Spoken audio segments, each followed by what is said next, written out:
ვენეციის 56-მე საერთაშორისო ხელოვნების ბიენალეზე საქართველოს არტ ჯგუფ დიზაინბრაუს პროექტის მცოცავი საზღვრის გარდა კიდევ ერთი ქართველი არტისტიც წარსდგება. ილიკო ზაუტაშვილი ბიენალეზე მულტიმედიურ ინსტალაციას წარმოადგენს. ინსტალაცია საავტომობილ მაგიდაზე მოთავსებული ძველი უფუნქციო უთოა, რომლის ფსკერზე ფიქსირებულია მეტალის რელიეფური წარწერა.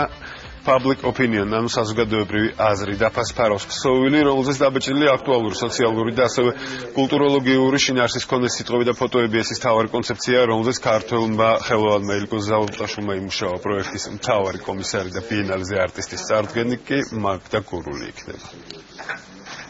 ეს ნამუშევარი სპეციალურად ვენეციის ბიენალესთვის არის, ქვია საზოგადოებრივი აზრი. და შედგება რამოდენიმე ელემენტისგან. ეს არის საუთაო დაფა, თვითონ უთო, რომელზეც ამოტვიფრული არის აწერია საზოგადოებრივი აზრი. წელს ვენეციის ბიენალეზე საქართველოს ბიენალე სამივე ფორმატში იქნება წარმოდგენილი. ეს არის ნაციონალური პავილიონები, ეს არის კურატორის გამოფენა და ეს არის collateral event, სადაც ჩვენ ვიღებთ მონაწილეობას. მე მგონი ასეთი შემთხვევა პირველად ხდება.